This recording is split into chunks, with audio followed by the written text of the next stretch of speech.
خواہش تھی اور اس لیے مجھے خوشی ہے کہ میں عمل کر آیا ہوں۔ نوجوان ملک کے خداداد کا اہم سرمایہ ہیں۔ نوجوانوں کے لیے اقدامات۔ جناب اسپیکر، نوجوان ملک کے خداداد کا اہم سرمایہ ہیں۔ نیشنل یوتھ کمیشن کے قیام عمل میں لایا جائے گا۔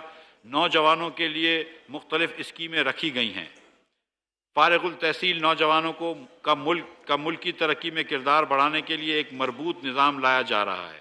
یوتھ امپلائمنٹ کے تحت 20 لاکھ سے زائد روزگار کے مواقع تک نوجوانوں کی رسائی یقینی بنائی جائے گی۔ نوجوانوں میں کاروبار کی فروغ کے لیے 5 لاکھ تک بلا سود قرضے اور 2.5 کروڑ تک آسان شرائط پر قرضے دیے جانے کی اسکیم کا اجرا بھی کیا جا رہا ہے۔ طرزہ اسکیم میں خواتین کا کوٹا 25% مختص کیا گیا ہے۔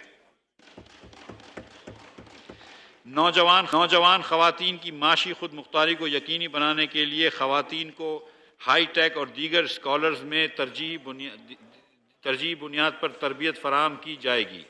ملک بھر میں یوتھ ڈیولپمنٹ سینٹرز قائم کیے جائیں گے۔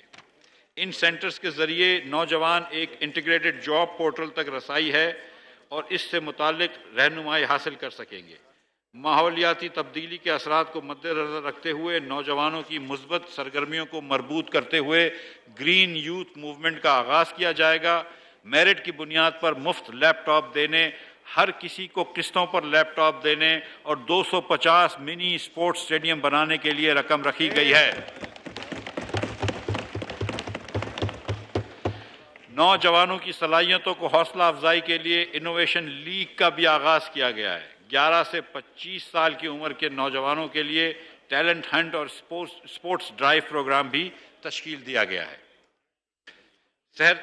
صنعت و تجارت۔ جناب اسپیکر، صنعت کسی بھی ملک کے لیے نہایت ضروری ہے۔ کارخانوں میں بنی ہوئی اشیاء نہ صرف برآمد کی جاتی ہیں بلکہ ملک کی ضرورت بھی پوری کرتی ہیں اور لاکھوں لوگوں کے لیے روزگار کا ذریعہ بنتی ہیں۔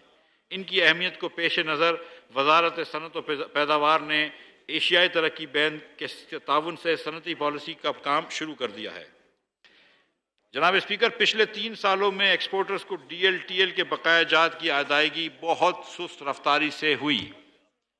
وزیر اعظم شہباز شریف کی ہدایت ہے کہ ایکسپورٹرز کے تمام کلیم فوری طور پر ادا کیے جائیں۔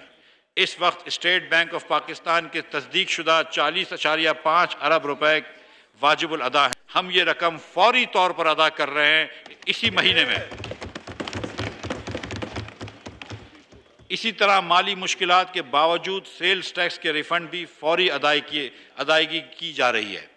جناب اسپیکر، میں یہاں پر یہ بات کرنا چاہتا ہوں کہ فارماسیوٹیکل انڈسٹریز پہ پچھلے 3 مہینے پہلے ایک سیلز ٹیکس لگا دیا گیا تھا، اور نہ صرف سیلز ٹیکس لگا دیا گیا تھا بلکہ ستم ظریفی یہ تھی کہ ان کے ریفنڈز نہیں دیے جا رہے تھے۔ ہم ان کے ریفنڈز فوری طور پر جاری کر دیں گے اور فاسٹ ٹریک سے فارماسیوٹیکل انڈسٹریز کے ریفنڈ دیے جائیں گے۔ صنعت کاروں کو مسلسل بجلی فراہم کرنے کے لیے انڈسٹریل فیڈرز کی لوڈ شیڈنگ سے بھی مستثنی کیا جائے گا۔ سرمایہ کاری۔ جناب اسپیکر، ملک میں سرمایہ کاری کے فروغ کے لیے ایک نئی حکمت عملی کا کام کیا جا رہا ہے، جس کے تحت سرمایہ کار دوست ماحول پیدا کیا جائے گا اور پیچیدہ طریقہ کار کا خاتمہ ہوگا۔ ہماری حکومت عام شہریوں اور غیر ملکی سرمایہ کاروں کے لیے ڈسپیوٹ ریزولوشن میکانزم میں اصلاحات لائے گی۔ اس بات کو یقینی بنایا جائے گا کہ یہ نظام سستا، سادہ اور مؤثر ہو۔ اس سلسلے میں انٹرنیشنل بیسٹ پریکٹسز کو اپنایا جائے گا، جس میں تنازعات کے متبادل حل کا نظام بھی شامل ہوگا۔